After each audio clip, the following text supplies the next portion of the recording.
Yes, we are live. Hello. Hey, what's up, everybody? Joseph here, animator, game designer, comic creator. I'm making a comic called Slaughter Squad, but today I'm hanging out with Fresher Luke, and we're going to talk about his comic, Forsaken Gods. What's up, Fresher Hey, Luke? man. Not much, Joe. What do you know? Oh, haven't heard that one in a Yeah, right. while. Yeah, nothing much. I'm doing okay. I mean, you're in California too. You're not too Yeah. far off, I think. So Yeah. you know what's up down here. Yeah. All You know, kinds people of getting crazy, all ran kinds of over on the crazy shit. freeway. Yeah. I shouldn't laugh, but it's like, No, it is funny. well, You know? I mean, you got to laugh. Otherwise, if you don't laugh, you start screaming in sheer despair. So, No, but you gotta go Joker mode. You get what you fucking deserve. Yeah, because he had that was his affliction, wasn't it? Like whenever he was nervous or he was uncomfortable, he just burst out laughing. That's right. That's right. I think I've got that now. So Yeah. oh wow. Oh look, you got it now as well. Oh. Yeah. But anyway, Forsaken Gods, guys, woo! Check it out. Yeah. So how about a brief? Why don't you? Let's see. Should we introduce you, or let's just go over the comic real quick? All right. So do your spiel. Are we going to do that thing where rappers go, "I'd like to introduce you to DJ Fresher Luke"? That's right. Well, yeah, we'll talk about the comic. So Forsaken Gods is a 60-page full color comic that I'm looking to get crowdfunded here on Indiegogo. We're already 70% funded. Woo! Boom. And the book is about a young woman named Samara. She's an archaeologist, and she lives in this fantasy world called Epic Earth.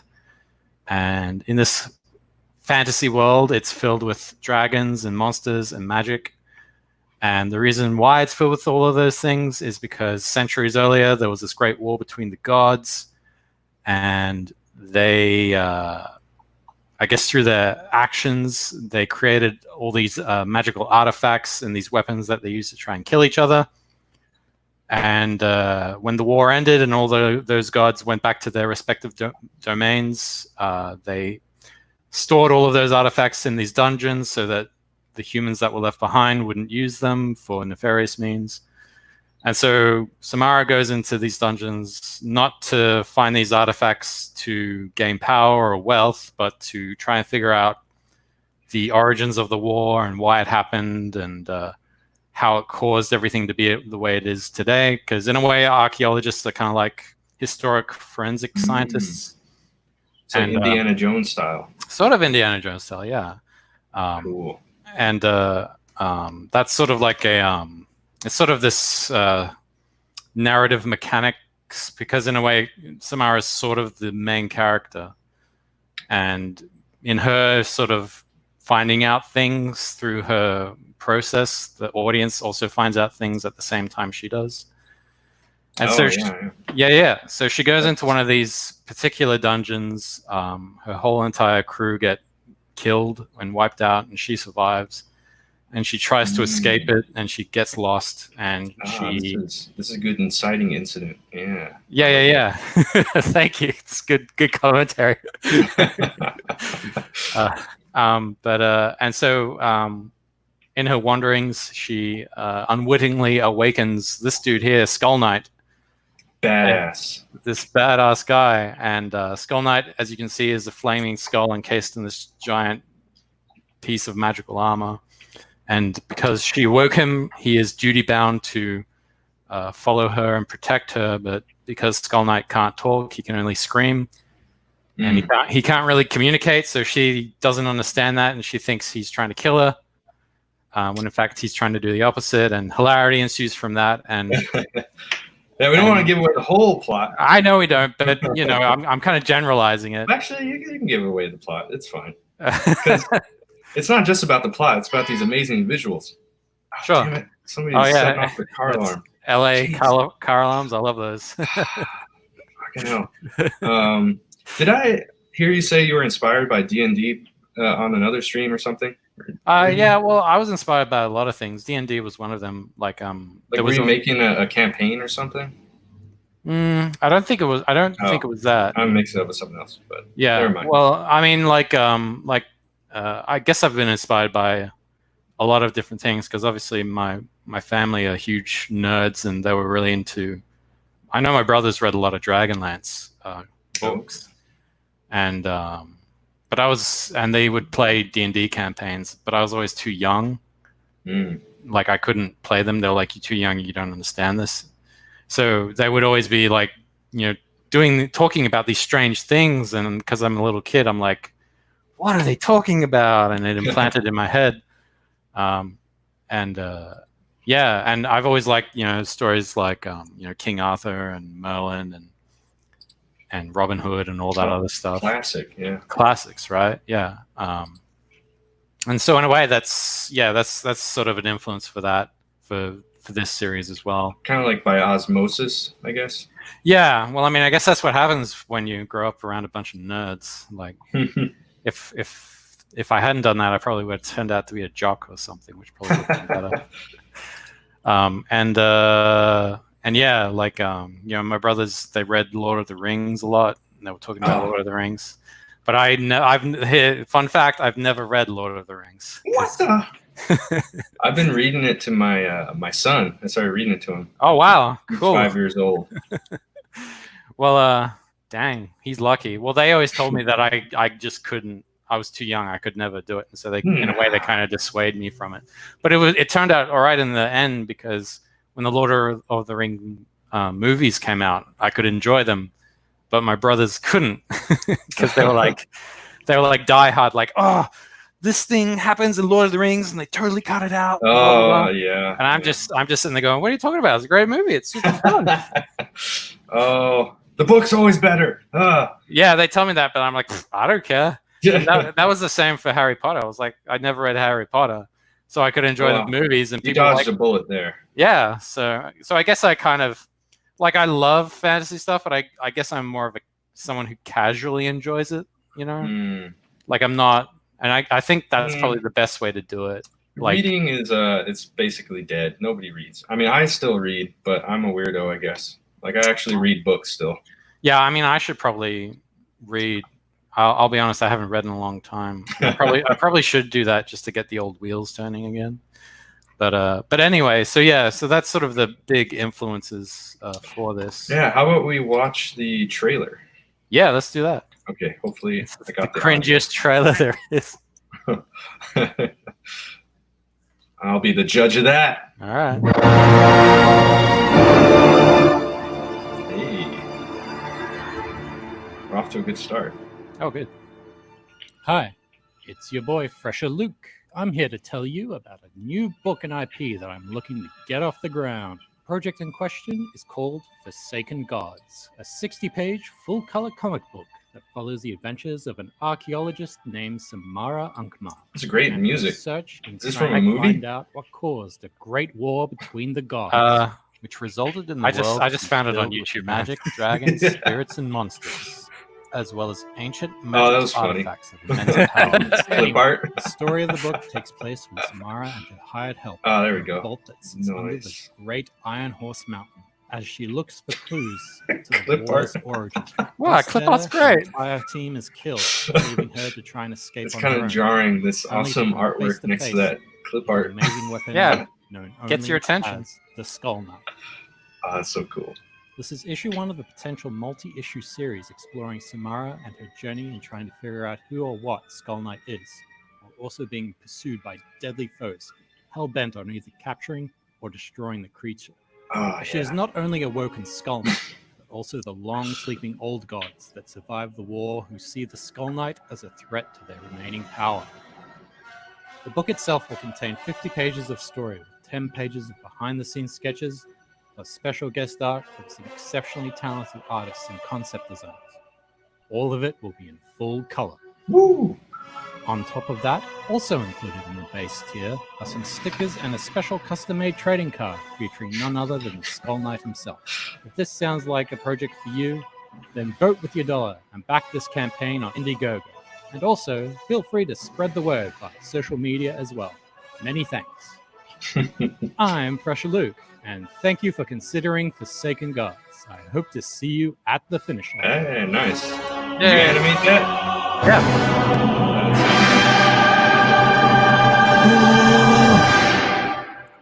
Cool. Very cool. Thank you. Let's see. Well, you only have 3 tiers. You want to go over those? Sure. Let's go over them real quick, and then I can make an announcement about them Sure. here on your channel, Joe. Okay. Exclusive. Hell yeah. All right. Maybe not. We'll see. We'll see how I go. It's up to you. Yeah. So we got the featured perk there, which is the physical book, the digital book. You get a trading card / tarot card, keeping with the theme of. Click on it. Oh yeah. There we Yeah. go. You get stickers, and this is very special tier. Only for this tier, limited of 100. You get a special acrylic pin. Man, that comes along with it. So, all that for $15, man. I know. That is a sweet deal. Well, you limited it to 100, so And there's only 20 left. yeah, you So- guys better get in on this. Get it now, otherwise it's gonna be gone pretty soon. It's running off the shelves. So that's that tier. We got the digital tier, which is just the digital copy of Forsaken Gods. This tier is for my international backers. And cheap bastards. Well, part of it is because this book is not going to be shipped overseas, because this is if this gets fulfilled, it's going to be my first campaign that I'm going to try and fulfill. Mm-hmm. So it's kind of like my learning campaign, but in future campaigns, I'm going to try and expand it to more international shipping, because I know there were some people overseas who were like, "Oh, give us a special international tier or something." Mm-hmm. And yeah, so that's that one. And it's also for people who, I know things are tight right now, but they want something entertaining. So this tier is for the budget conscious as well. Gotcha. And so physical book, digital book too. This is. Well, I guess I should say about the digital book. Malin would not be pleased. Why not? Well, first of all, he doesn't want anyone selling digital. But he'll say, like, if you're going to sell digital, sell it for like basically the same price as the physical. That's his. Okay. Yeah. No. I mean, I get that. That's basically what I did. I took his advice. Oh. I took like a few bucks off. Well.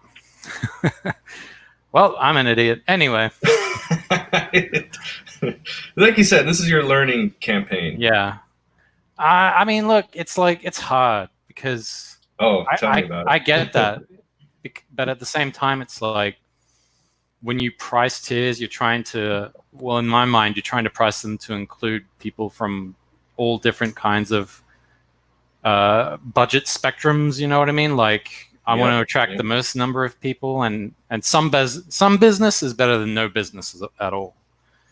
That's just my thoughts. But El Gargoyle is in the chat. Hey. Hey, don't deny them hips. What are you talking about? It's because I draw female characters with hips, apparently. So. Oh. Yeah. Okay. That's why. Thanks for posting the link, El Gargoyle. That's my boy, El Gargoyle. Yeah, he's there for me as well. He's a true champion, I think. He's a good guy, even though he's a complete degenerate, filthy degenerate. I still like. Well, I mean, what do you expect? He lives in Las Vegas. Love you, bro. Love you, bro. So yeah, so the last tier is a physical book, digital book too. So this is the featured tier, similar to the featured tier, but it doesn't have the pin. And so I have an announcement to make. So we are reaching the halfway point in the campaign. So I'll be ending this tier, and because as you can see, it's 25% off. So I'll be ending this tier and putting in a new tier, which is going to be full price. It's going to have a few little extras in there just to, make you make it more appetizing, so to say, make it a bit more enticing. The other tiers are still going to be available, but there is obviously limited quantity. Yeah. So this one's about to run out. yeah, it's about to run out. Whoa! Are you going to back it? In a minute. I want to nice. give people my credit card information. Anyways, so get in while the getting's good. So like how many days? I think we got like 5 days, right? Until it's like 10 July, days until the 30 until you hit the 10 30 days, day mark. Right. Yeah. You got 10 days. So get in now and before the prices go up. So the people who get in early, they're gonna get a really good deal. Yeah. Oh, Mutt Man, he's loving the artwork. Oh, cool. Thank you, sir. Thank you. Back at you. Yeah. This is some good stuff. There's some pages down the bottom as well. Yeah, I want to see. That's cool. Yeah. You got some very well. You work in animation, so you know. I used to work in animation. Storyboard artist. You were a storyboard artist, so you know how to make some dynamic. You know how to stage some dynamic scenes. That's correct. Yes, thank you. Got some great perspective, some great cinematography here, and there's gonna be great colors as well. This is all gonna be in full color. Right. This is gonna be full color, so don't worry about the black and white here. It's gonna be colored in the end, right? Yeah. Well, it's just my process. I usually put in like the gray values first before I start adding color. So, yeah. You're one of those. Look at those colors. Look at them. Love the colors. El Gargoyle says, Special Luke draws some nice hips and thighs. Indeed. Can you give us like a Cliff's Note version of what happened? How you got? Yeah, you told people to check out that episode of what's it called? You were on with Mark Pellegrini, the Bunderdome. Yeah, you were on the Bunderdome, but can you give like a shorter version? Sure. I can try. The short version was the Harvey Weinstein scandal broke. Everyone in Hollywood, you know what happened. Everyone in Hollywood lost their shit, and that included all the Karens in animation. And so all those Karens got together, formed a secret Facebook group, created a blacklist, put my name on that blacklist, and then distributed that list to all the animation studios in Los Angeles. So just because you happen to be working for a company associated with that guy? No, it's a much longer story. Like, they generally didn't like me. I had gone through. Oh, you already triggered some of the Karens, so they just. Yeah, well, I mean, the thing was, it's like a combination of things. It's very nuanced because, for one, at the time when the scandal broke, I was working on an animated short for Nickelodeon called Dungeon Crawlers, and a lot of those Karens were part of the selection group for the Nickelodeon Shorts program. Oh yeah, and some of the editors, who I'm not going to name them, they kind of showed them that, and I think they saw it and freaked out, and they were like, "Shit, this guy's going to take my spot. I got to stop this." That's one aspect of it. The other aspect of it is, like, many years earlier, I had a mental breakdown.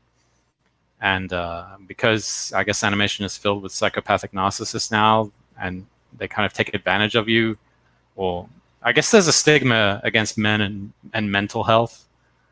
And so they use that against me to sort of smear me and oh, damn.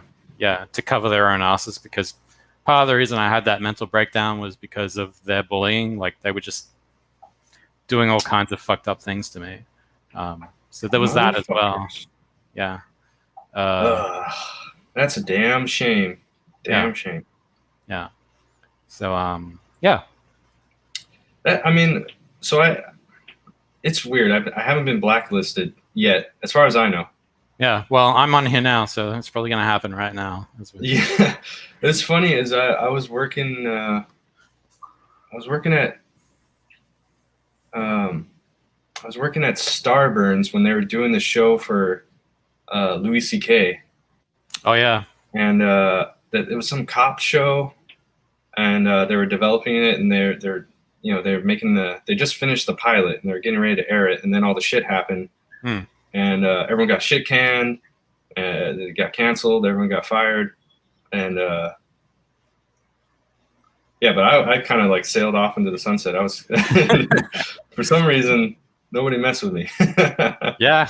Well, I mean, you're a guy with a family and a wife, so Mm. I feel like that gives you some kind of protection because they're like, oh well, he's a family guy. We can't. Not really. Really? I know a guy who a bunch of chicks came out of nowhere and started accusing him of sexual harassment and all this stuff, and he got blacklisted. Oh yeah, who was that? And Oh, you can't say on stream. I won't say his name. Okay, Stream, but, we'll talk about it after stream. He had a family. He had some kids, so it was pretty fucked up. And they never. There's no like. Nobody pressed charges or filed a police report or anything. It was just, they made the accusation. Some studio execs had a meeting and were like, "This sounds credible. Blacklist him." Wait, was it Chris Savino? No. Oh. Let's not just let's start naming names. This probably happened to a lot of guys. He's probably the most public thing because they I think Samantha Bee. There's this video online called Me Toon. Oh shit! Where a bunch of those Karens all got together and they did a segment about Chris Savino. So it's no big secret. Oh, but, okay. Yeah, this is like a small fry. He's like not a big name. I'm not a big name either, but like I've had the book of accusations thrown at me. Yeah. Frog G, what's up? What's up? Hail all. I'm taking a break from booze. Yeah, trying to get rid of my beer belly, man. Yeah. Have you tried that? It's like a sparkling alcoholic seltzer from Trader Joe's yet? It's called Shell House. No. I actually like it. It's a good summer drink. I might give it a shot. Yeah. El Gargoyle said, just like what's happening to Yezi. Who's Yezi? The Yezi. Yeezy? I want to say Yeezy. I don't know. Lord Christopher John says, hello. Hey. Hello. Can't wait for this book. I'm hooked on this style. Awesome. Oh, yeah. Well, when it inevitably fails, you will be disappointed. No. I'm being silly. Sorry. Look at it. You're close. I'm close. Yes. 500, 700 away from hitting that goal. I guess so, yeah. You got plenty of time. And I would like to exceed the goal. I think you can for sure. We just gotta get the word out, and it's hard. Maybe add a more expensive perk. Yeah. You got more backers than me, man. What the? Well, I mean, I'm offering it for a lower price, more pages for a lower price than you as well. So. Yeah. So I don't know how that works. Yeah. I'm up to 95 backers, so I'm catching up. Okay. Well, yeah, you're probably making 5K now, right? It's at 45. Oh, 4,500. So 500 away. Here, let me bring it up. Boom. Yeah, there we go. There you go. Nearly there. 7 days left. Yep. You've won it. But you see, I got more expensive perks. So like I was telling you before the stream, you offer a couple. There'll be some fans out there who have a little bit more money to spare, and you just got to give them a reason, give them an excuse to spend their money. Well, the problem I found previous times I've tried to do this campaign was whenever I did up the price, people would complain and no one would back it. Oh, really? Yeah. So Gargoyle was talking about Kanye. Was that before you were you hooked up with Comicsgate before? I sort of. I was kind of in the periphery. Oh, that's weird because 20 seems to be like the standard now. Yeah. Well, I mean, the other thing was the $15 price tag was suggestion from Narwhal, actually. Oh. And so I was like, okay, I'll do that. Another guy said $10 so that people get value for money. I was like, yes and no. You're doing it. I don't know. All these all these books are usually float around the 20 mark, and between 48, 60 pages. That seems like a good deal to me. I agree, but some people don't agree. So, like, you should have seen the previous campaign and like the feedback. It was just people like, like $20 for a 60-page book plus. I think I had the shipping at like $5 or something. Oh wow! And they were like, no, thank you. I'm like, Jesus. I think you got to find the right audience. Maybe these guys. I don't know. I guess if you can ever satisfy them. I know. Well, I mean, I guess I just got to go by an audience detector and audience dowsing rod. Yeah, you just gotta get it out there, man. Oh yeah, he's gonna do that. Yeah, El Gargoyle says when he's agreed when Slaughter Squad makes it to 5K, I get a whole bag of ghost pepper chips. I'll probably do something too. I think I'm gonna up the ante. I'm gonna eat like an actual ghost pepper. Ooh, this question. I would love to. Have you been on Fraga's stream? No, I don't know him. I don't know how to get in contact with him. So if anyone, maybe if Lord Christopher can just hit him up on Twitter. He's the most laid back. Yeah, I mean, I've been a fan of his since when he first came out with Black Flag back in the day, when he was rolling with the Liefeld crew. Yeah, you can just message him on Twitter, or just like sometimes he'll just post the link, the StreamYard link in the chat when he's streaming, and just let random people on. So all right, I'll do. But you could message him on Twitter. He'll probably get back to you. Okay. Is his DMs open? Or? I don't remember. Maybe. All right. I'll take a look at it. But yeah, I would love to go on Fraga's channel. Like, cool. He's a great guy. He also, I found out he did storyboards for Doom Patrol. Yeah. Dude, I love that show. That's an amazing show. I was like, damn, I would love that gig. That would be an awesome gig. Yeah, he's a cool guy. Yeah. Gargoyle says, I think it's a lack of exposure. You got to have a presence at least once a week. Yeah, it's well, he's right. I don't disagree. But oh yeah, he has an open mic show. Yeah. Oh, okay. All right. And then Lord Christopher's saying he's going to send him a DM. Damn, Lord Christopher, I don't deserve you, dude. You're the best. Hail, Lord Christopher, and El Gargoyle. Yeah, I'm sure this is right up his alley. He'll love it. Well, I mean, we could talk more about the story and the campaign, and I guess animation in general. Yeah, I just wanted to. Like, do you have more questions about all of this? Like, sort of what I have planned or anything like that? Maybe there's a question you have that I have not thought of. Not to put you on the spot or anything. Or maybe. What's up, Bears? Hey, Berserker. Maybe the chat has a question about Forsaken Gods as well. Okay, well, I got a question. So, do you have this? You're planning a series, right? Yeah. I'm guessing. Yeah. How many books do you plan to do? 500. So it's just going to be ongoing forever and ever? Forever and ever, yeah. Okay. No, I mean, it has a definitive end. It's just...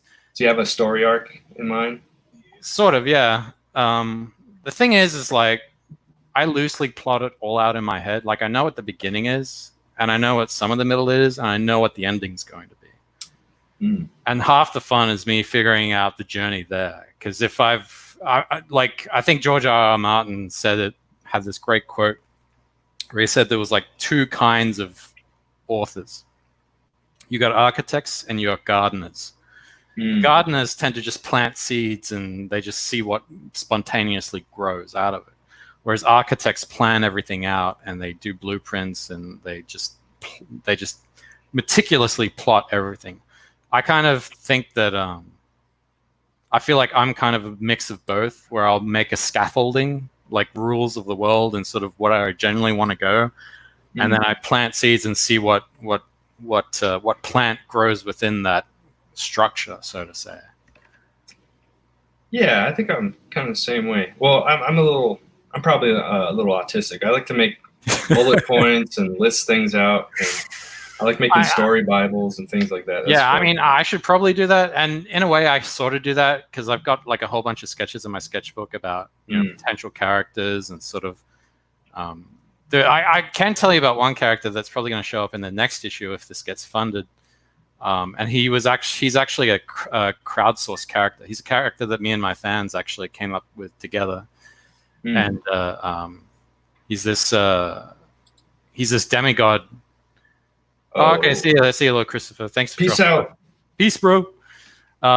So he's like this. There's this demigod called Derek, and he can control fire, and he's kind of like this douchebag. He's like this womanizing douchebag. He's like the son of like the main antagonist, this main god, and oh, Bears has a question for me.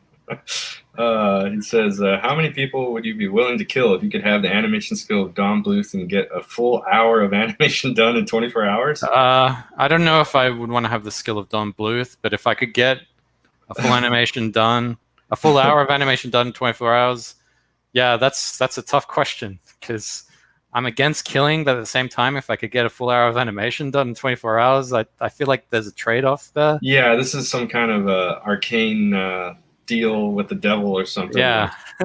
How many people are we going to have to sacrifice? Yeah. It's like, where's the bottom to that abyss, you know? No, I will not take this. No, don't take it. This devil's bargain. No. It's probably like a monkey's paw kind of deal. Like, sure, you might be able to get 24 hours of animation done, but you will never be able to draw good ever again. Yeah. It'll just be shit. Yeah. Not worth it. El Gargoyle has a follow-up question. How many sex offenders do we have in our country? Oh, damn. Good point. Good point. If they were pedophiles, then I think, yeah, all right. I would have no compunction about sacrificing. I bet you wouldn't. You definitely wouldn't. Yeah. All right. Yeah, good point, El Gargoyle. Very good point. This changes the equation completely. All right, well, let's get back to happy times. I feel like we've gone down a dark path.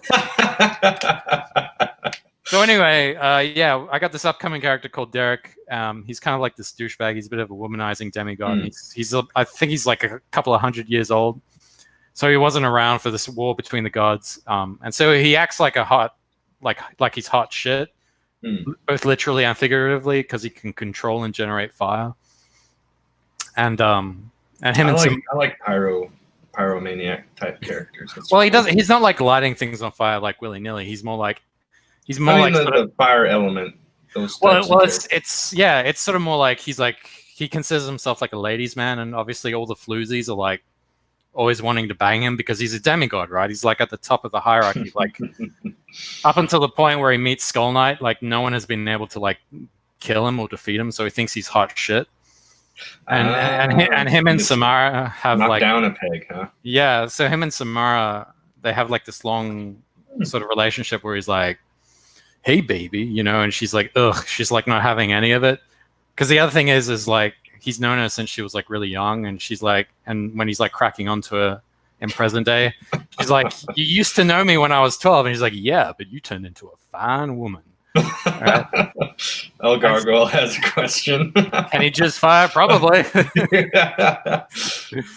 probably does that as a party trick. Never change, Gargoyle. Never change, dude. And so when he kind of comes across Samara, she's sort of trying to get away from Skull Knight, and so he's like, oh, this is my chance, I'm gonna save her. And of course Skull Knight, like, you know, kicks the shit out of him. And he's like, what? You made me bleed my own blood.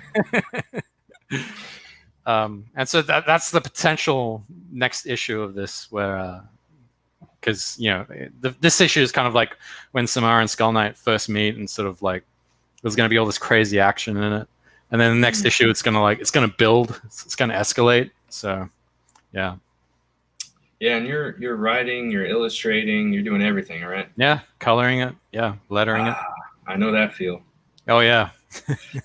You gotta learn to be self-sufficient. Yeah. One man. I mean, I tried to work ahead a little bit. I got a few like outlines, and I I finished like the script for the next one, and Oh, cool. I doodled. I sketched out a few layouts and stuff, so I kind of have a good idea of what I pretty much have the next book ready to go. I just need to, put it together. Yeah. No, I mean, I guess for me, I kind of write the script as I'm drawing the thumbs. Yeah, I kind of do the same thing because it's like I don't have to, pan the script off, so I can just kind of like quickly. It's like a really sparse script, and Yeah. I kind of like doodle it out, and I kind of go back and forth when I write a bit, and then maybe I'll draw some stuff, and then kind of go back and change the script to reflect the sketches and things. Yeah. All right, no. I mean, everyone's got their own way of doing it, so. Yeah, but then when you I started working with an editor, so I had to like, okay, this script has to make sense to people other than me, so I have to like go through and fill in stuff. So do you write it like, say, a screenplay type script, or do you just kind of keep it loose? Basically, yeah, it's kind of like screenplay formatting. Okay. I tweak it a little bit, so like I do break it down in the script by panels and stuff, just kind of loosely, and then like when I'm actually start drawing it out, I'll do whatever. I don't have to, like if I need an extra panel or I need to delete a panel, I'll just do whatever I need to do. But I kind of stick to around 6 panels per page, and then I'll tweak it as necessary. Well, that's very generous because I only really do 3 panels per page. Oh. Yeah. Yeah, sometimes I do 3 panels. Sometimes I do a full page. Sometimes I did like 8 panels a page. Yeah. Damn. I don't think I've ever done that. Yeah, like I if I make like a little tiny panel here and there, sometimes I'll cram in a little more. Yeah. It just all depends. Like if it's just like a close up of like a talking head, I could like make that really tiny. Interesting. Well, I guess I like to give my shots room to breathe. Maybe that just comes from my storyboarding experience. Yeah, same here. That's old. So like when I first started, I was doing very.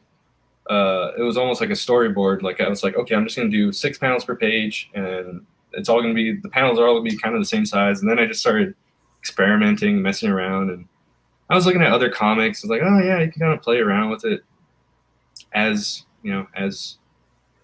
if it suits the story or the page, whatever. You can just kind of play around with it. No, that makes sense. Yeah, that is the power of comics.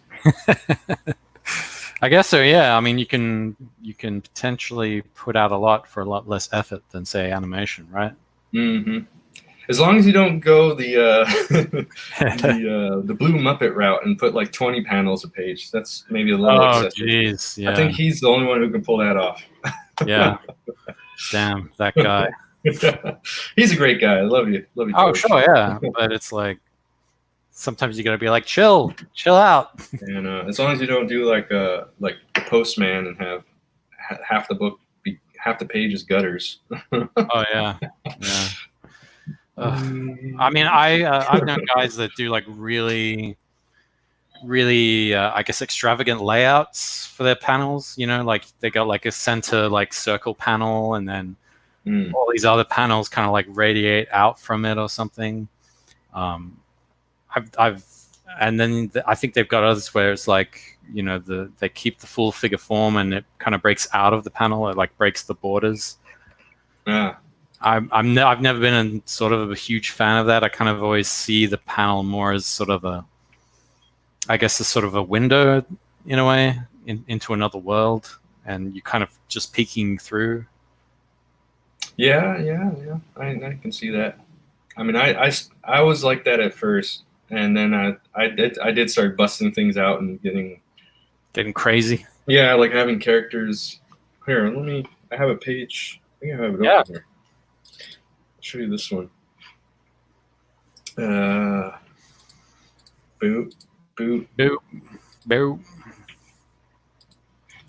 Like, I just have oh, wow. Busting out, and it looks kind of like 3D almost, like he's overlapping the panel. Where are their dicks? This is a kid's comic. All right, this Well, is I mean, family look at friendly. with the main character there and on the bottom one, and he's in the distance, and he's got his legs apart. His dick should be hanging out. Listen, I'm going by Looney Tunes conventions. All right. But they're bulls. No balls. Bulls. No Bulls. twig and berries. No exposed genitalia. Bulls are the term. Hung like a bull. Come on, man. You show them the butts. Oh, bears. Yeah, bears. You gave him a lot of crap, and then he hasn't been back on the wing cast since. Should do the post technique and do half a panel a page. Yeah. Oh, yeah. I'm not a fan of 2-page splashes. Oh. Well, you're going to have. Sometimes I'm not.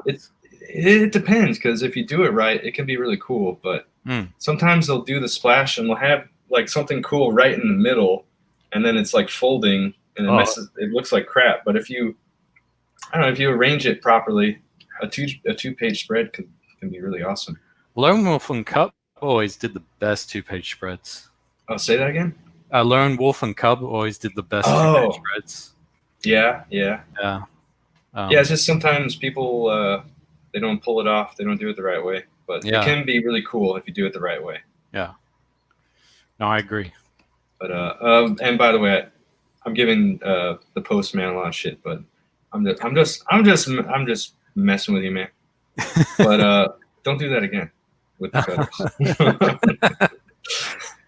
So, what are you thinking on this page here? What is your thinking when you're doing sort of like the length of the line or the width of the line for the borders?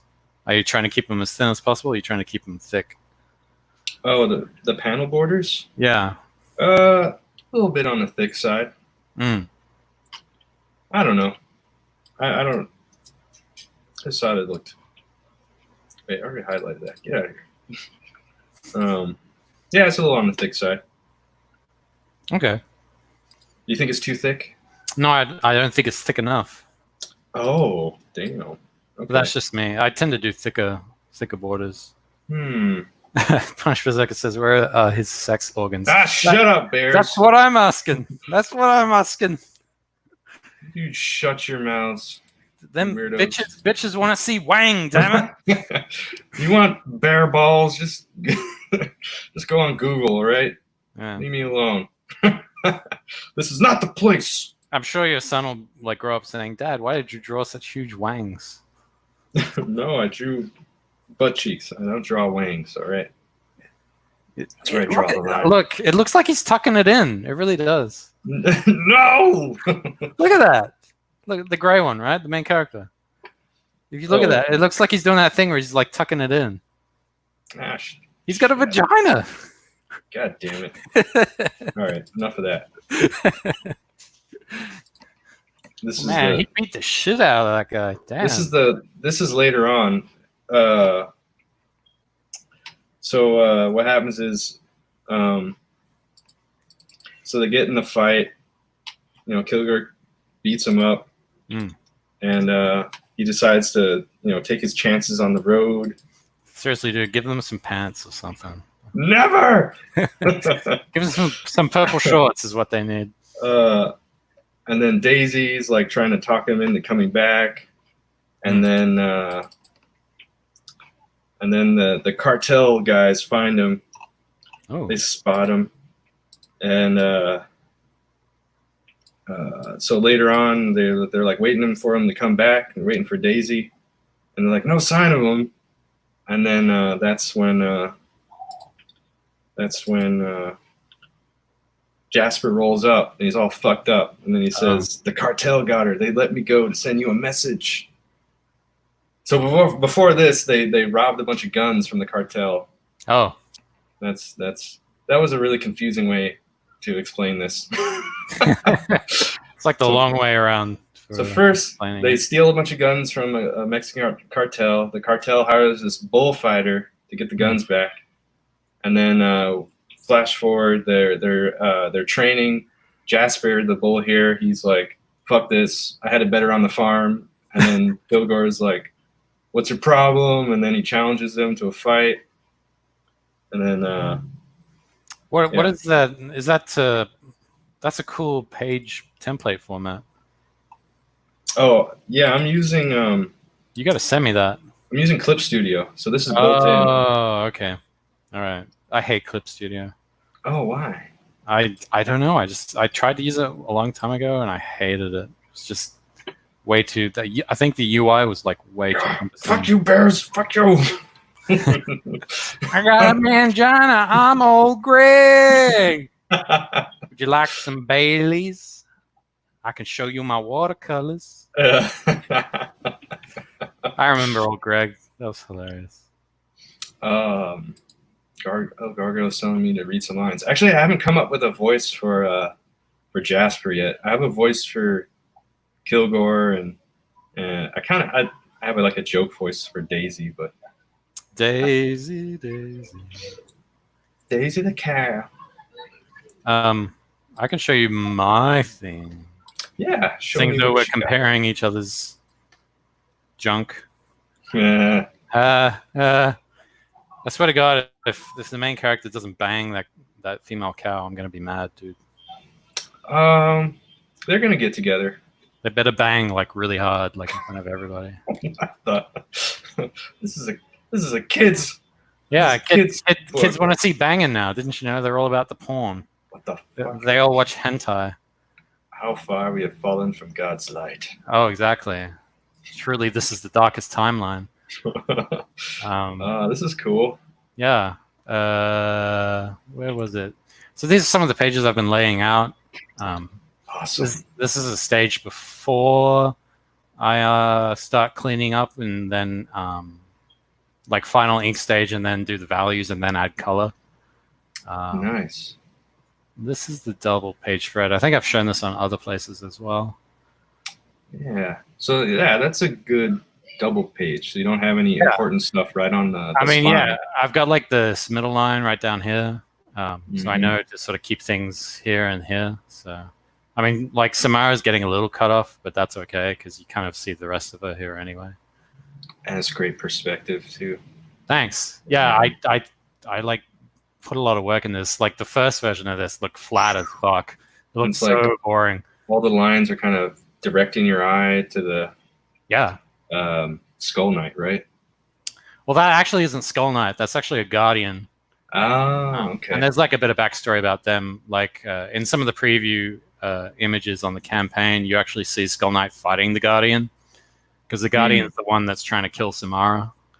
And so she thinks that Skull Knight's just another one of these Guardians. So it's sort of, yeah, when this gets fulfilled, like it's sort of part of this whole when this gets fulfilled.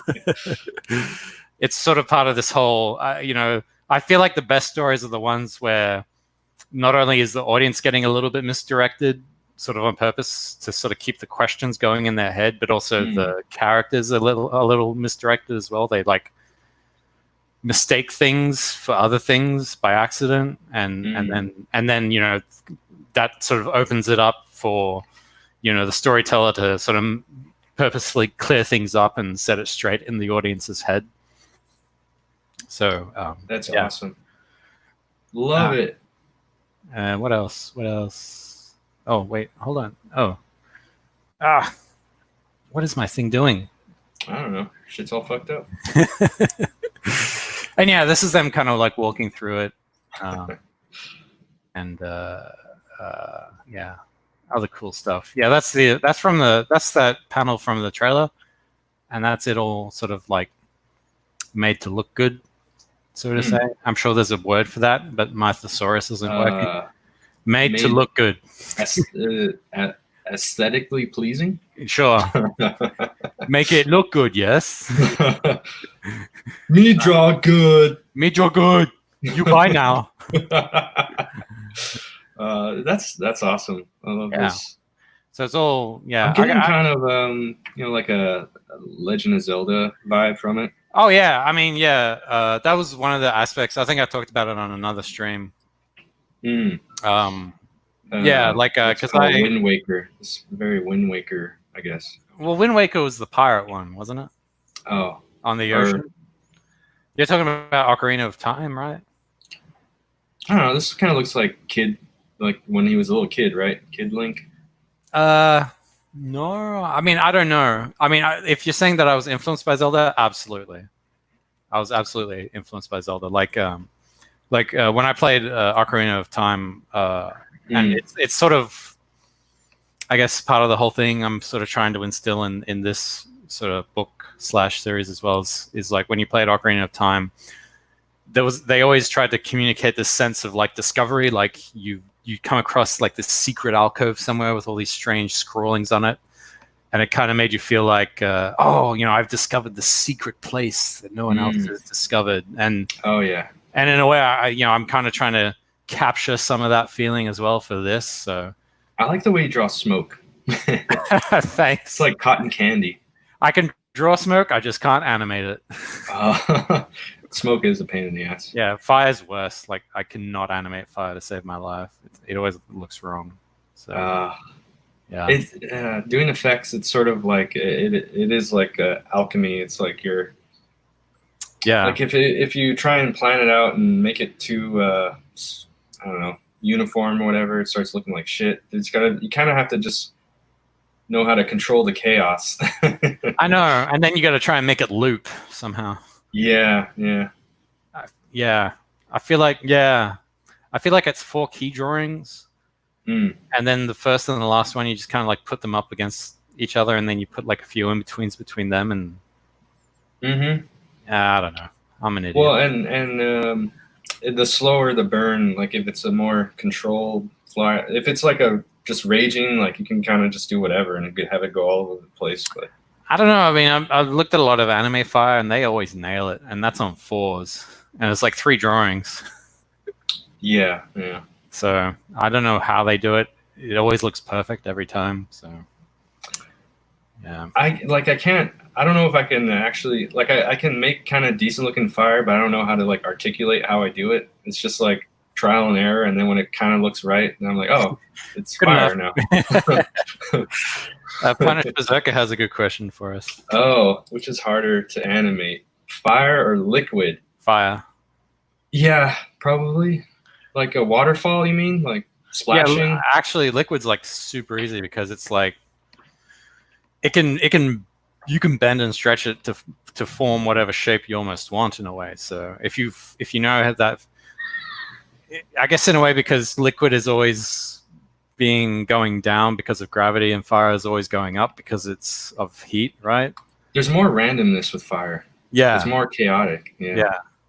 Whereas with liquid is always trying to reach a state of rest. It's more predictable for sure. Yeah.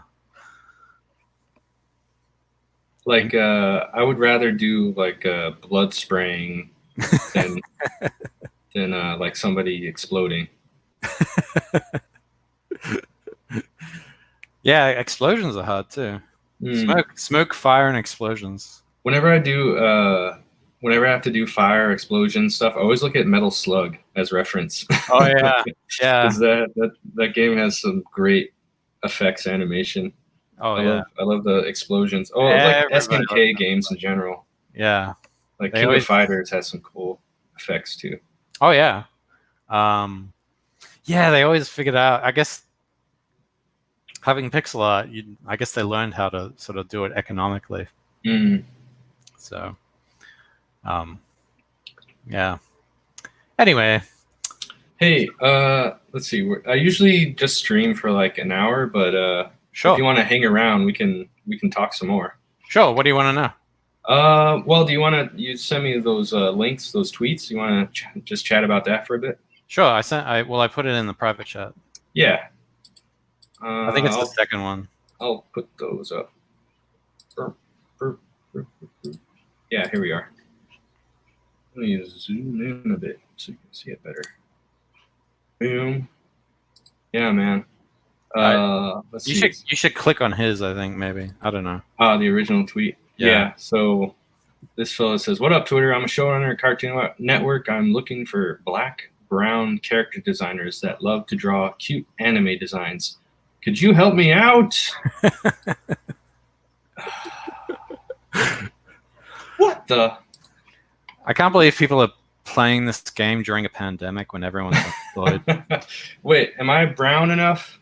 I don't know. Are you? Do I count? I got a sun. I got a tan. I went to the beach. I'm a little, Dude, I'm a little this my form, but bugs me to hell. I got a tan Yeah. line though. Sorry. No, my shoulder's pale. Yeah, your shoulders fell. You lost. Damn it. Yeah, this is when I saw this, I was like, "What is going on?" God. I thought we had white privilege. What the fuck? Yeah, I mean, apparently, I can just. It doesn't matter. I don't need things like money. I can just snap my fingers, and everything will be fine. Just things will be handed to me, right? It's like magic. It's magic. Wait, stick bundle. That's right, Bears. That's right. Yeah. You want to biggest strengths and weaknesses? Yeah. You want to answer that one? Sure. So, dang. I would say I could definitely tell you what my weaknesses are. I have trouble animating fire. That's one. We've established that. I think generally effects animation and drawing on model. So I could never be an animator and like a full-on professional animator in that regard. Though I hear Titmouse uses Faceinator, so all you have to really draw are bodies and mouths. But yeah, drawing a model has always been something I struggle with, just because I tend to seize up whenever I try and do that. Whenever I'm trying to match somebody else's art The secret to drawing on model is just trace everything. That's it. That's what I heard as well. So just trace everything. Then they can't complain. Well, when I did ages ago when I did a test for Family Guy, that's what one of them told me. They said, just do a photocopy of whatever it is you want to do, and just use a light box and then just trace it on the storyboard, because for some reason they wanted the boards to be on model, even though the show is flat as fuck, and they don't really do anything. So I took a test for the Cleveland show a long time ago, and they said, like, yeah, this is the humor. The part of the humor is that it's bad and lame and it doesn't change and it's badly animated. That's the joke. And I was like, fuck that. Well, yeah, that was the thing when I was doing the test for Family Guy, they were, they give you that sheet saying, like, what to do and what not to do, right? Mm-hmm. And all those notes were the opposite of everything I had learned on how to draw well. Like, they were like saying, don't use perspective, keep everything flat. There is no depth. The characters don't do X, Y, and Z. And I'm like, no overshoot, no fundamentals, no squash and stretch. I'm like, what the fuck is that shit? So you dodged a bullet. I failed the test, but yeah, I dodged the bullet. So I guess the other thing was I tried to do that test when I was like staying in a hostel at the time. I just arrived in LA, so and I didn't have anything flat to do it on. So the line just. How many years ago did you come that to LA? That was 10 years ago now. Yeah, and now I'm gonna be homeless again. So it's gonna be great. It's gonna be great. It's gonna be like old times, guys. That's the spirit. That's the spirit. Yes. But yeah, crazy times. Let's talk about this some more. Let's see. Yeah. Let's see. I see some familiar faces responding here. We got like who? Christopher. Who's that? He's a guy who follows. He follows so I followed him back, and is he making? I don't think he has any projects, but he's supporting a lot of Comicsgate stuff. Oh. Wait, so weird. And he replied to this? Yeah. And this guy, Jameson. Really? Oh, yeah. I see this guy around. You collecting POCs like Pokemon?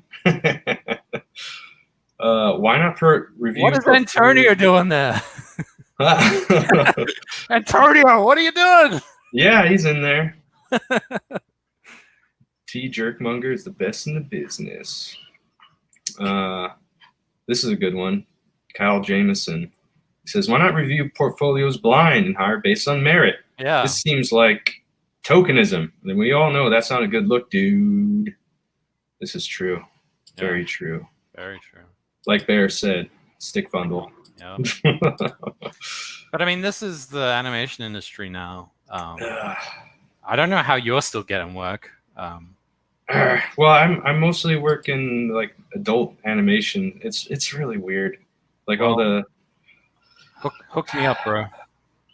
I don't know. I might be blacklisted now, so Oh, well, I'm we'll sorry. see I apologize. if I can get another job. But it's really strange. So like all the adult animated stuff is supposed to be irreverent, but they're Yeah. doing like fucking sensitivity training and shit, and it's a joke because like we're working on this show where you know there's like a black guy raping a donkey and we're doing all this discuss. They're I was working on Paradise PD, and they're basically trying to outdo Family Guy, and they're just taking it to insane levels of offensiveness. And then they're like, okay, we need to go into the sexual harassment meeting, and you're not allowed to say this or that. You can't talk to. Oh my god! A woman Wow. this way. And I was like, do you see the cartoon, this shit that we're putting out, and you're telling us we can't say this word, we can't call someone a homo, like, give me a fucking break. I know, right? I think the last I'd heard was Nickelodeon and other major studios were they were making not only did you have to do sexual harassment training, but you also had to do unconscious bias training. Oh wow! I was like, what the fuck? What clip are you talking about, Gargoyle? I forget. What? I don't know. But That's insane. Yeah, I've heard that, and there's another thing where now when you, I don't know this for real, so maybe I'm wrong, but another thing I heard was when you sign up, like when you get accepted for a job and you do all the paperwork, they've added some extra paperwork there, which is the equivalent of the, you remember when the Comics Pledge for Men thing came out? Oh, yeah. It was something like that, where you had to sign this thing saying that you couldn't do these things, but it was like so worded in such a way where it's like you're basically opening yourself up for litigation.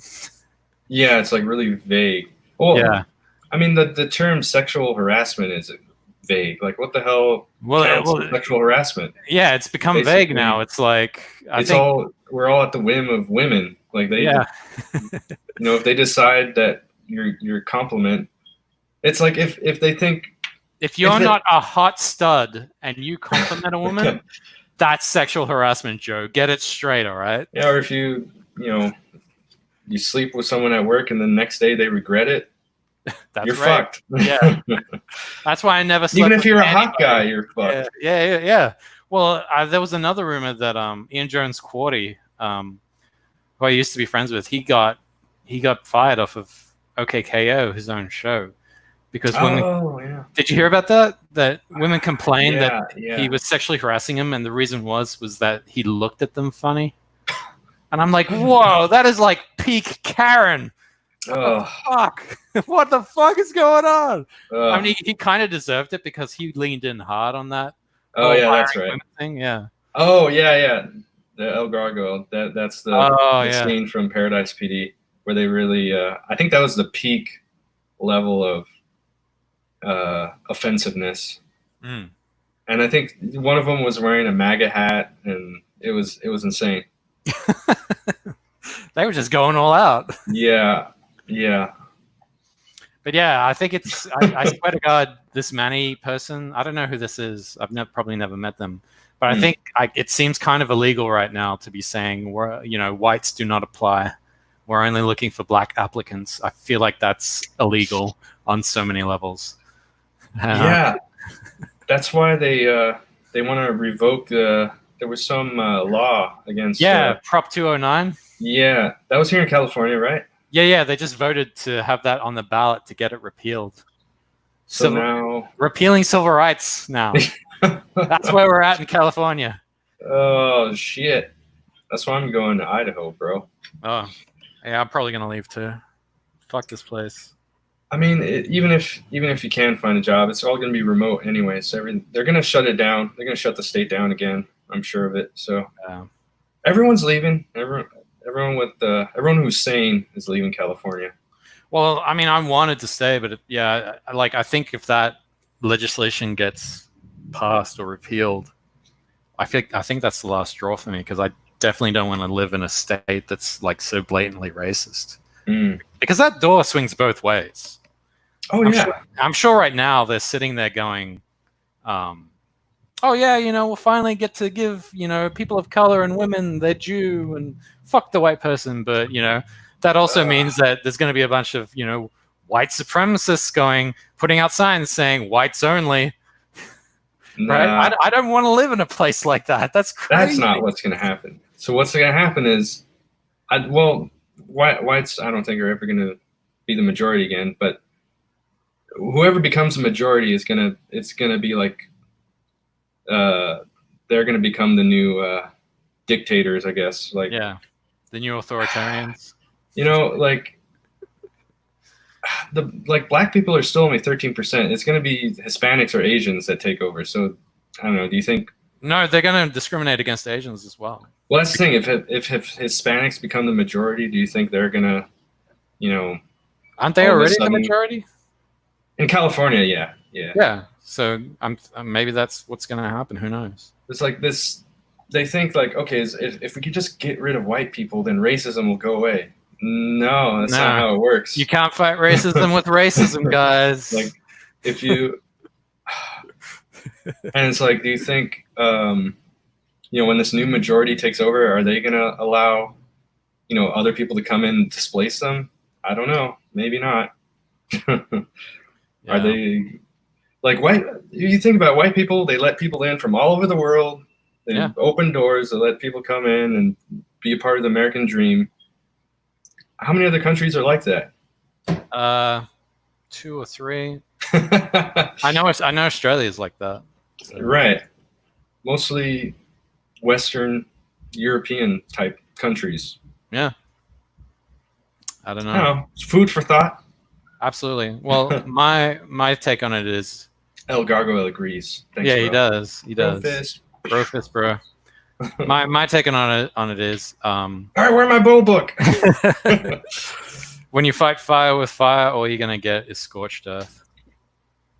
So yeah, it's true. What did I think the Dalai Lama's, I think that he was attributed to saying the eye for an eye makes the whole world blind. Oh yeah. That's a good one. That is a good one. Yeah. So what's so good in Idaho? Like, why are you moving to Idaho? White people are way too nice. Big great bears. Thanks, Idaho. I got some family there, and Idaho is pretty based and red-pilled. Is it? Oh yeah. Like, what's the weather like there? It's pretty warm in the summer, and then it's a mild winter. It snows, but it's not as bad as like the Midwest or East Coast or whatever. I mean, I've been trying to think of where to go. I was thinking Texas, but a lot of Californians are moving there. So. Yeah. There's some Californians moving to Idaho too, but I think they're the not gay ones. All the gay ones are going to Austin and shit. Yeah, I mean, I was thinking Austin, but then I heard that Austin's kind of like Portland. And yeah, where? No, wait, I'm thinking of was it Colorado where they have that horse, that devil horse? There's what? There's a devil horse? Yeah, what's it called? The wee something. It's at the airport. They have this demonic horse that killed the guy who made it. Oh, really? Yeah. Where's it? I think I heard about this. Is it Lucifer? Is it Lucifer? Yeah, Lucifer. How did it kill him? It fell on him and crushed him while he was putting it together. Damn. Denver. That's right. Denver. Oh yeah. I already convinced bears to move to Idaho. Open carry, no common law marriage, farmland, no nibbas. Whoa. That's where I need to be. Whoa, dude. Whoa. Oh, he's black. He's allowed to say that. All right. I don't care. He wants to be surrounded by white guys? All right, fair enough. I don't know. There's something about white neighborhoods. It's just different. It's all the passive aggressiveness. Denver, that's right. That the fucking evil ass. This is what greets you when you're coming out of the airport. It's fucking demon horse. Wow. Everything you wanted to know about Lucifer. He's got a giant dick and balls, right? Does he? I don't know. Let me see. Yeah, look at that dong. What? I can't see it. You gotta zoom in on that dick and balls, dude.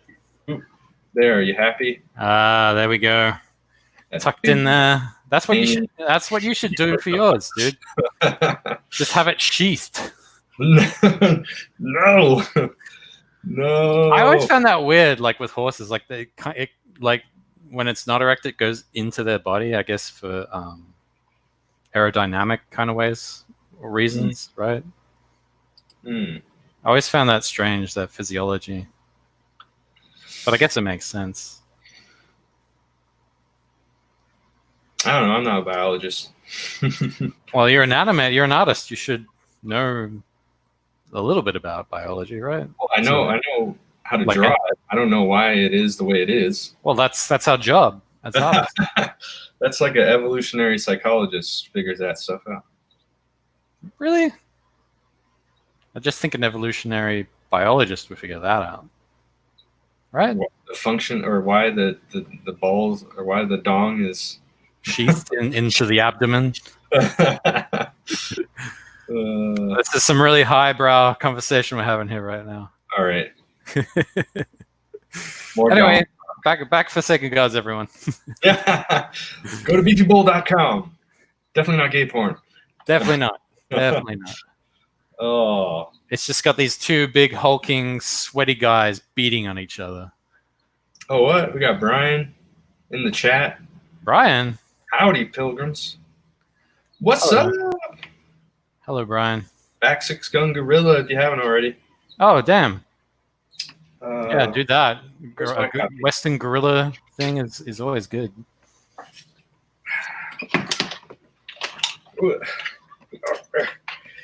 Yeah, I got mine like a week ago. Oh, nice. Boom. It's got a great cover. It's a pretty thick book. Wow. Pretty fat. That looks good. How many pages is that? More than 60. It's a lot of pages. Yeah. Definitely over 60. I forget how many. Okay. Brian, you tell them in the chat how many pages. Tell them in the chat, Brian. Anyway, yeah, back for Sacred Gods. Got 10 days left on the standard perk. Yeah. Boom. 10 days left on the standard perk. Did you get another backer? No. Oh, damn it. 148 pages. Holy shit. That's a wow. That's pretty good. Well, actually, we got 39 days left. So 9 days left until I end the standard perk, and it goes up to $20. You lose that discount. Yeah. And I'll be replacing that with a standard perk of I think it's like $20 or something. But there'll be a little extra something in there just to entice people over. And please support it. Help independent creators, because I'm blacklisted from the animation industry. I'm probably soon to follow. I don't know how it got so far. I have apologized, but I'll apologize again. Yeah. No apologies. No apologies. Well, all right. You're on your own. Well, I feel bad because you got like a family, whereas I'm just on my own. I'm like lonely. I'm fine. I'm going to go to Idaho and get a farm or something. Oh, that'll be fine. I don't need. Hey, it's Lunar Race. Lunar Race is in the chat. Oh, hey. Hey, Lunar Race. I don't think I've seen you on my channel before. Welcome. No, Lunar Race is she's a regular on my channel. She's really cool. Oh, we already went over that story. Yeah. Check the replay. So also check out my book, Slaughter Squad. For those of you who don't know, it's about a team of livestock trying to take over the state of Texas. And it's all about gay love between two bulls. Fuck you. No. Well, I mean, that is in keeping with the theme, isn't it? This is the most Oh, look. un-gay book. Look at those. Ever. Look at those buttocks. Not a furry book. That's right, Gargoyle. Yeah. No, Not there's a furry humans book. in it. There's humans in it, so it's not a Yeah. furry book. They get myrtleized. But look at those buttocks. Look at those shapely I just think ass. it's funny to draw butt cheeks. Some people find it funny. Some people find it arousing. I always found this weird though. It's like, so was he sleeping standing up? Yeah, he's a cow. I mean, he's All a right, bull. that's crazy. That's how he sleeps. That's both hilarious and awesome at the same time. That's so right. his hooves like transform into hands as well. Yeah, that's kind of the running. It's like a bit. Sometimes he'll have an opposable thumb. Sometimes it'll be a hoof.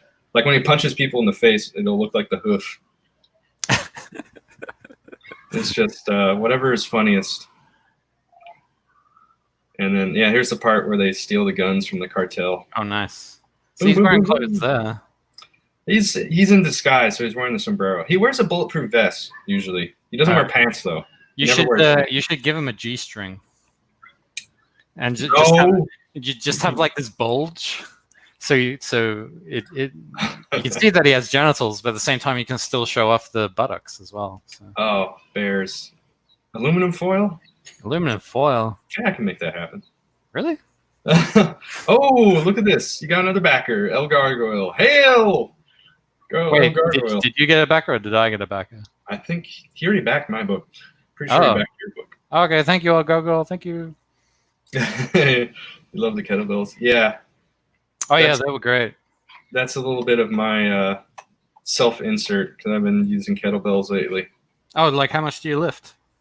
I only got a 45 or 40 pounder. That's the heaviest one I got. So, like how many reps? Let's see. Like a press.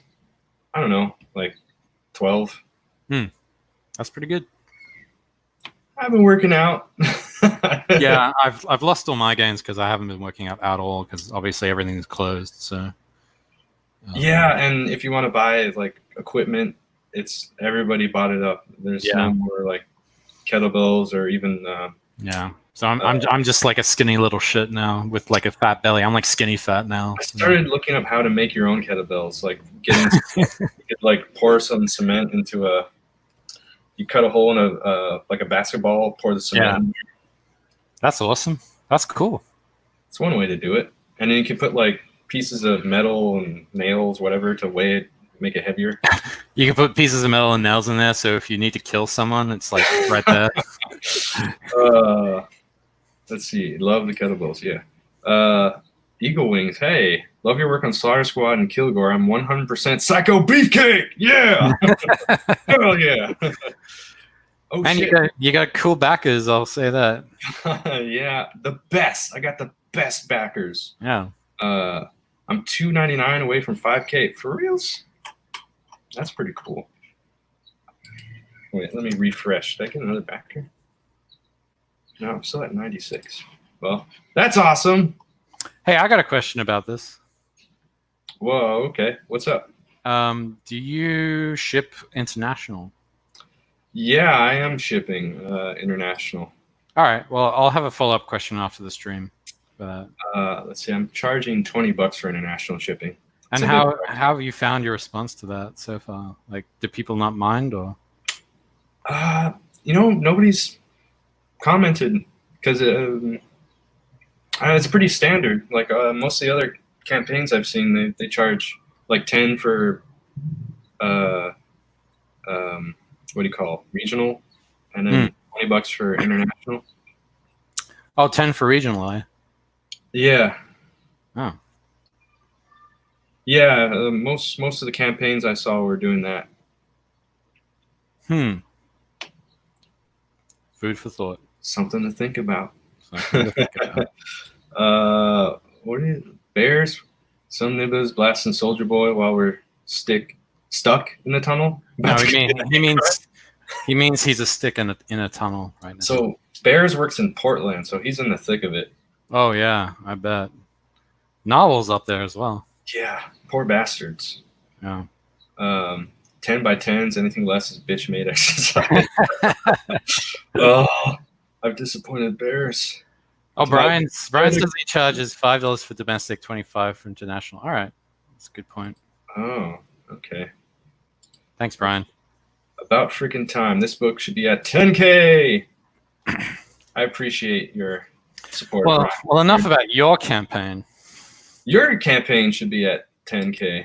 Oh, thank you. I want it to be at 10K. If it was at 10K, I would be over the moon. I would be so happy about that.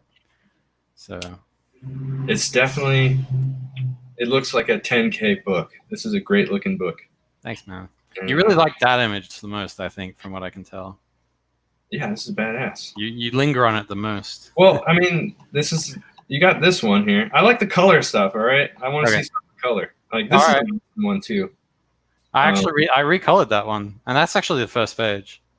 Oh, okay. Yeah. Yeah, this is a great piece of work, too. Thank you. Yeah, you should. I mean, if you have more colored stuff, you should definitely throw it up there. On the. Oh yeah. Well, I mean, I'm sort of trying to work on the book at the same time as well as promote it and do other See stuff. there, Brian's. He's forgotten it already. Forgotten gods. All right. Yeah, he fixed it. Thanks, Brian. It's your money shot. Yeah. Well, Forgotten Gods will be the book that no one backs. Like, this one's great, but I feel like this one is a bit more striking. Maybe, I don't know. This one. Well, these were images that I was going to make sort of part of the trading cards. But yeah, I don't know. It's like there's a lot going on in this one. Yeah. It's cool. I like it, but it doesn't capture me like this one. This is just the. I know. That's why I said I recolored that other one. Okay. Yeah, because I mean, like, look at that. It kind of looks a little washed out, right? Well, it's got this character is a little dark, and then he's on the black background, so maybe Yeah. putting some. So yeah, I like when I recolored it, I kind of made it so everything pops a little more clear. Right? Yeah. Good idea. So I should probably replace that one then. So sure. Go for it. Don't mind me. I'm drain bramaged today. Dang, Brandon. I hope I didn't brain my damage. Brian's a great guy. Good Yeah, to see you, buddy. He's come on the stream and talked about Forsaken Gods. So that's awesome. He's always, he loves to promote other people and put the spotlight and spread the love. So does Brian have a stream? he does horror talk, right? Is that it, Brian? Right. Maybe Forsaken Gods isn't applicable. Hurl. Everyone's hailing Caesar. All right, well, I'm out of stuff to say. Back for Forsaken Gods. That's all I got left to say. Yeah, this is a good time to shut it down. Yeah.